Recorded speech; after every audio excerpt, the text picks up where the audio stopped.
Hello Dice Stormers and welcome to Descent into Avernus, a DM's Guide Part 3. It's blowing a gale here in Sydney, so if you do hear some wind rustling through your speakers, that's just my side and don't worry about it too much. So we're still in the COVID-19 lockdown, so I'm doing a bunch of these videos from home by myself, and I just thought that I would put down some notes and thoughts about how I was running Descent into Avernus in case anybody was interested. If you do like these videos, please like, subscribe and comment, and make sure you turn on the notifications bell so that you get notified when I post new videos, because I'll hopefully be going through the entire adventure giving these notes out. So we're at the part where the players have dealt with the Dungeon of the Dead 3 and they've befriended a wonderful character by the name of Mortlock Vanthampur, or Pier, or however you figure out how to say it. Now, Mortlock is the son of one of the most influential people in the city, but he's not a very happy son, and his mother is not very happy with him. So it's a bit of a fraught relationship, and Mortlock has basically decided that he's had enough. They've made friends with the Dungeon of the Cult of the Dead 3, and he's been down there, and it looks like his mother and brothers, or one or two of them, have decided to pay the Baal cultists to try and kill Mortlock. And he's taken that as a sign that he needs to get out of Baldur's Gate before he's assassinated.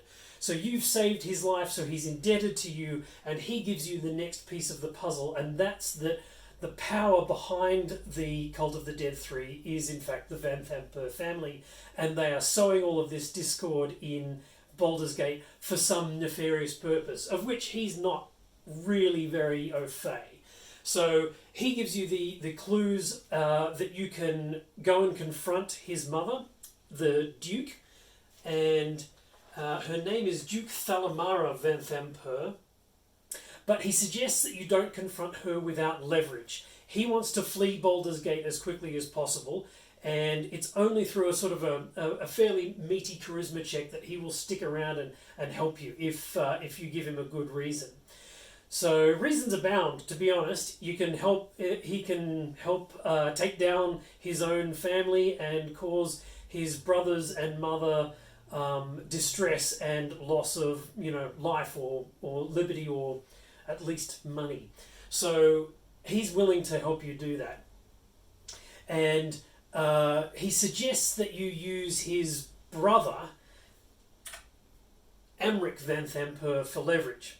And his brother exists or holds business each night at the Low Lantern, which is basically a ship that's moored in the harbour permanently.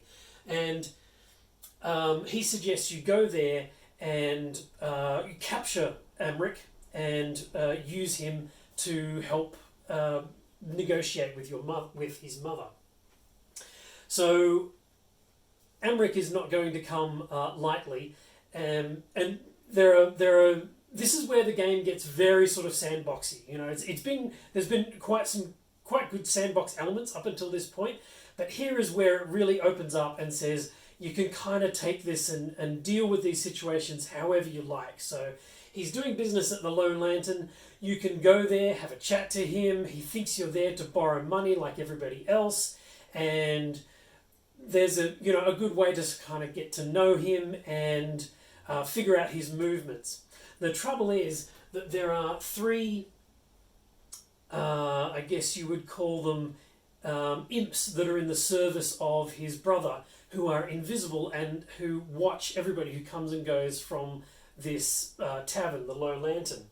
And this is a picture of the Low Lantern, and I'm not sure who this is, but I think it might be Raya Mantelmorn, which we'll get to in a little bit. Up above in the riggings of the Low Lantern, the imps hang out, and they kill any seagulls that happen by their way and just let their carcasses fall to the deck of the Low Lantern, which I think is quite funny. But when the players get there, they can actually investigate the corpses of the seagulls and figure out that they've been stung to death with a fairly decent nature roll. It's worth remembering that whatever the players do from this point on, they're always being watched by the imps. I forgot about this, and I think it was probably to my detriment. here is Emmerich. I wanted to show you a picture of him because this is a wonderful pose. There's some fantastic art all throughout this adventure. And Emmerich is a very smooth, suave kind of fellow. I really don't like him very much, but the wonderful thing about him is that his charisma modifier is added to his armor class. So he's so charming, it makes it harder to hit. And I just think that's a wonderful aspect to this horrible character because I don't know how it mechanically works in real life, but I think it's hilarious and awesome. So how you deal with Emmerich is completely up to the players. You can kill him, you can capture him at the Low Lantern. He's got some really good escape methods. Read his character very carefully because it's kind of worthwhile to know how he can evade the characters and get away from them. You can accost him on his way home from the Low Lantern. So there's all sorts of different opportunities. Just remember that the imps are always watching. My team accosted him as he was after he'd left the Low Lantern, and they set up an ambush in the street, and there was a sort of a pitched battle in the middle of the street. Should the Flaming Fists have shown up and kind of taken sides? I don't know.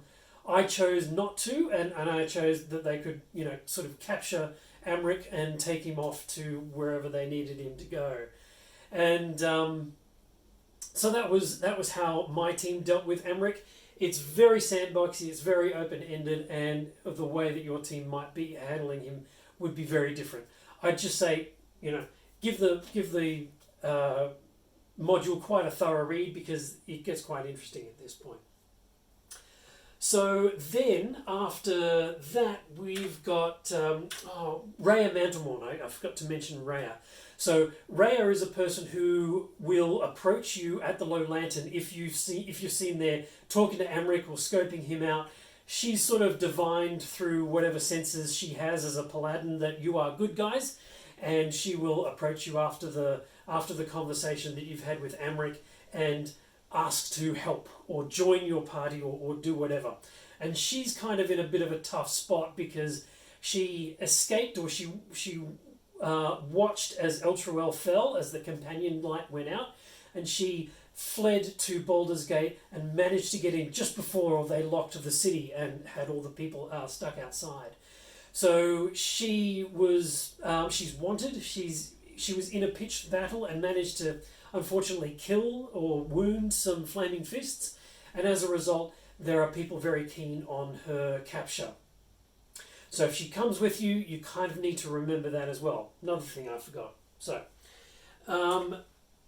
if you go to the Vanthampur villa, there's kind of 3 sections to it. There's the first floor, the second floor, and there's a little kind of tiny parapet at the top of it. And on that second floor, the rather sickly brother of Emmerich and Mortlock, whose name I am absolutely forgetting at the moment, is Thirstwell. So Thirstwell is on the second floor.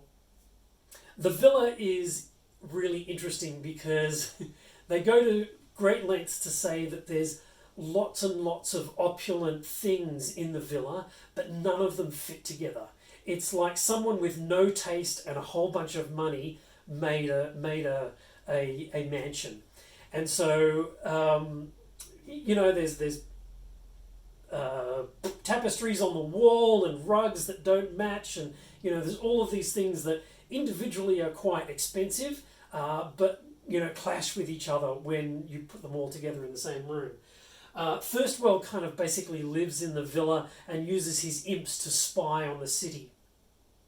And I think my team didn't go up to the top levels of the villa, so I don't know how important it is to really meet him. Again, the sandbox nature of the game says that you can go up there and you can get this puzzle box that he's got and that you can't open, and that can be your next clue, or you can go down into the catacombs underneath and find the shield of the hidden lord, which I'll go into next. down underneath the catacombs is this guy. He is Thavius Krieg, and he used to be the dude who ran Elturel. So why didn't he go down with the city? Why didn't he go down with the ship? Well, he knew what was coming. So he was the guy who originally did a deal with the devils in order to protect Elturel, and when that time was up, he conveniently left the city, and he's now living underneath the manor. So here's a shot of the catacombs underneath the manor, and there's some great encounters here. The most important ones are here, where we have Duke Fela Mara. Isn't it interesting that they've called her a duke and not a duchess? I guess I've never heard of anybody using duke as a non-gendered term, but I think it's quite cool. So she's wonderful and impressive, and she used to clean the sewers of Baldur's Gate, and she's amassed a small fortune and has grown up to be one of the most powerful people in the city. So she's absolutely carried the whole thing throughout her entire career, and she's survived 3 husbands, and she's had 3 sons, and she has different feelings about all of them. My team actually cornered her and said, we've killed Emmerich, or we've captured Emmerich, and Mortlock has left the city. And she said, well, I have a 3rd son, and they were like, are you sure? And so I kind of didn't take the advice that was in the module, where it says that Fela Mara will fight to the death, and she's absolutely, there is under no circumstances will she negotiate with the players. My players were kind of having fun talking to her, so I let that play out, and I think it was a kind of an interesting and satisfying way to wrap up the story. She gets to be alive still, and I'm going to probably use her later on in the adventure to kind of, they were kind to Fela Mara, and I think that's going to come back to bite them.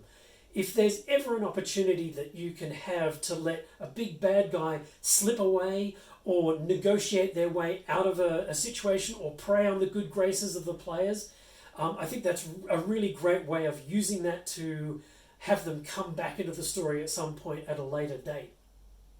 Never underestimate the power of a returning bad guy. I think they're wonderful. So they found underneath the villa in the catacombs Thavius Krieg, who is sitting there talking to the Shield of the Hidden Lord. And the Shield of the Hidden Lord is this beautiful, bright, shining golden shield that has this kind of grimacing face on it, and it looks like the perfect battle, shield for a paladin or a tank or anything like that. So it's definitely something that the party desires, but what they don't realize when they first get it is that there is a demon trapped inside it, and that demon at any point can choose to speak to somebody who has bonded, who has what do you call it when you bond with a magic item? I've forgotten the name. When you attune yourself to a magic item, the demon trapped within inside it can then talk to you, and he initially offers much help if you take the shield back to Avernus, and he says, I know my way around Avernus, I can help you find what you need, I'm going to be your guide and your confidant and all of that sort of stuff, and it's all lies. All he wants to do is because he can't escape the shield on the prime material plane, but he wants to, but he thinks that he can escape it if he's on Avernus, and he may be right. So that is, once you have either the puzzle box or the Shield of the Hidden Lord, Rhea Mantelmorn or anybody else that they've come across can kind of give the hint that the next best thing to do is to go and visit Candlekeep and get either of these 2 items identified and uncovered as to what you can do with them and where the battle leads next. So Candlekeep is the next stop. There's quite a travelling time in order to get there. By the time your players get to the manor, they need to be 3rd level, so that's always a good thing to remind yourself.